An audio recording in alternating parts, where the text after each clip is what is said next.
Dans cette vidéo, nous allons apprendre à décrire la structure du squelette axial humain. Nous allons en apprendre davantage sur la fonction de la colonne vertébrale, du crâne et de la cage thoracique. Et nous découvrirons les types d'articulations les plus courants du squelette axial. Le squelette d'un homme adulte se compose de 206 os, ainsi que de toutes les articulations qui les relient. Le squelette est une caractéristique chez certains organismes appelés vertébrés. Plus précisément, les mammifères, les reptiles, les oiseaux, les amphibiens et certains poissons ont un squelette osseux semblable au nôtre. Le squelette est adapté à un certain nombre de fonctions. Nos os sont le site de production des cellules sanguines et ils jouent un rôle dans notre système immunitaire. Ils stockent certains ions et minéraux et surtout, le squelette est le support interne et la charpente de notre corps. Les os du squelette donnent la forme du corps, permettent le mouvement et protègent nos organes les plus délicats et les plus importants. Le squelette humain est souvent divisé en deux sections, le squelette axial et le squelette appendiculaire. Le squelette appendiculaire contient les os des appendices. Chez l'homme, il s'agit des bras et des jambes. Le squelette appendiculaire contient également les os responsables de la connexion de ces appendices au torse. Le squelette axial contient les os qui se trouvent le long de l'axe vertical du corps. Le squelette axial contient le crâne, la cage thoracique et la colonne vertébrale.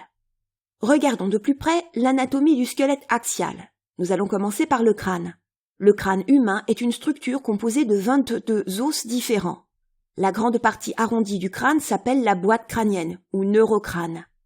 La fonction principale de la boîte crânienne est de protéger le cerveau. La boîte crânienne contient plusieurs os en forme de plaques qui sont particulièrement durs et solides. Certains de ces os sont l'os frontal du front, l'os occipital à l'arrière du crâne, les os pariétaux qui couvrent les plus gros lobes de notre cerveau et les os temporaux situés près de nos oreilles. À la base de la boîte crânienne se trouve une ouverture appelée foramen magnum. Le mot foramen fait référence à une ouverture naturelle dans un os. Le foramen magnum permet à la moelle épinière de se connecter au cerveau. L'avant du crâne contient plusieurs os de forme irrégulière appelés os du visage. Les os du visage comprennent les os des orbites ou des cavités orbitaires, les os zygomatiques ou os malaires et les deux petits os nasaux de votre nez. Les os du visage soutiennent et arriment tous les muscles du visage, ce qui nous permet de parler, de cligner les yeux et de communiquer en utilisant différentes expressions faciales nuancées. La mâchoire, également appelée mandibule, est attachée au bas de l'avant du crâne. La mâchoire contient nos dents.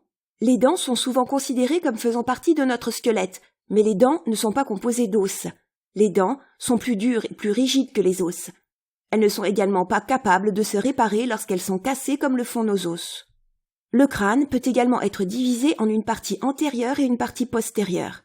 Postérieur est un mot qui signifie derrière ou à l'arrière, et antérieur signifie devant ou à l'avant. Le terme crâne postérieur désigne généralement les os de la boîte crânienne, et le crâne antérieur se réfère généralement aux os du visage et à la mandibule. Ensuite, examinons les os de la cage thoracique. La cage thoracique est aussi communément appelée le thorax. La cage thoracique remplit différentes fonctions. Elle relie et soutient les os et les muscles des bras et du haut du corps. Elle entoure et protège les tissus délicats des poumons et du cœur, ainsi que d'autres organes vitaux, tels que le foie et les reins. Elle relie et soutient également le diaphragme et les muscles intercostaux, ce qui nous permet de respirer. La cage thoracique est constituée des os des côtes, du sternum et des vertèbres thoraciques. Les côtes représentent 12 paires d'os plats et incurvés. Elles s'étendent de la colonne vertébrale, dans la partie postérieure du torse, au sternum, dans la partie antérieure de la poitrine. Les côtes sont reliées au sternum par un type spécial de cartilage appelé cartilage costal. Les deux paires de côtes inférieures sont plus courtes que les autres. Elles sont appelées côtes flottantes, car elles ne se connectent pas au sternum.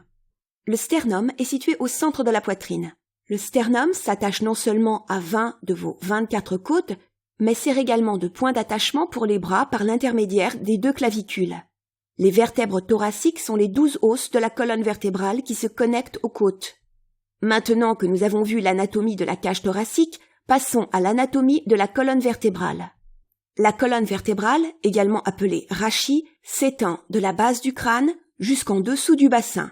La colonne vertébrale soutient et protège la délicate moelle épinière qui est responsable de la transmission des messages vers et depuis le cerveau. Les os de la colonne vertébrale sont appelés vertèbres, et il en existe 24 individuels dans la colonne vertébrale. Les 7 vertèbres supérieures sont appelées vertèbres cervicales. Cervical est un mot qui fait référence au cou. En dessous de celle-ci se trouvent les 12 vertèbres thoraciques. Nous avons déjà appris que les vertèbres thoraciques se connectent chacune à une paire de côtes. Ensuite, nous avons les 5 vertèbres lombaires. Ce sont les vertèbres du bas du dos. Attachant les os à la partie postérieure du bassin se trouve le sacrum, également parfois appelé vertèbre sacrée ou sacrale. Le sacrum est une plaque constituée de 5 vertèbres fusionnées, qui sont généralement considérées comme un seul os. Le coccyx, parfois appelé vertèbre coccygienne, est suspendu en dessous du sacrum. Le coccyx est un ensemble de 4 vertèbres atrophiées et fusionnées. Chaque vertèbre a une forme unique. Plus vous descendez le long de la colonne vertébrale, plus les vertèbres deviennent grandes et épaisses, alors qu'elles sont plus minces et plus délicates au niveau du sommet.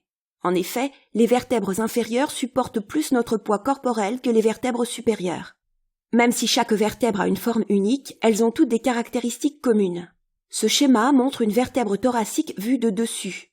Sur la face antérieure de l'os, chaque vertèbre possède une section appelée le corps vertébral qui s'empile avec celui des vertèbres du dessus et du dessous.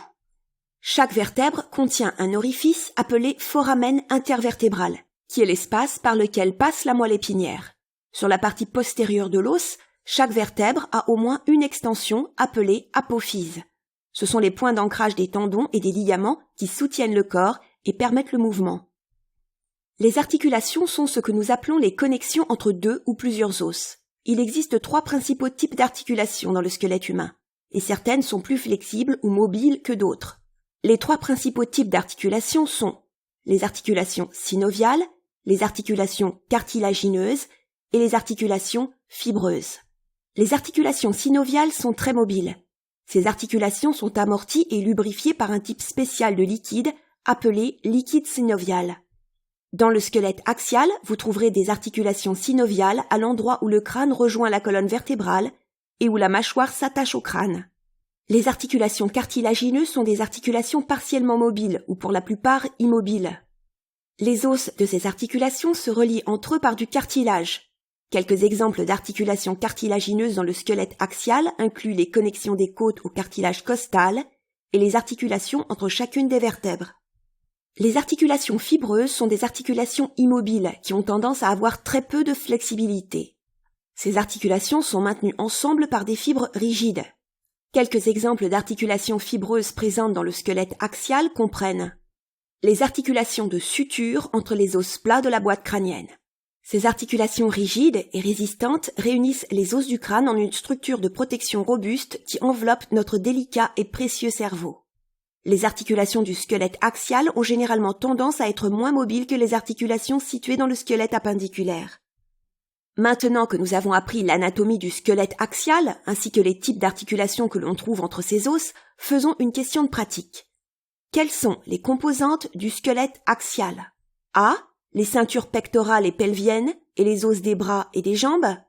B. La colonne vertébrale, les os des membres et la ceinture pectorale. C.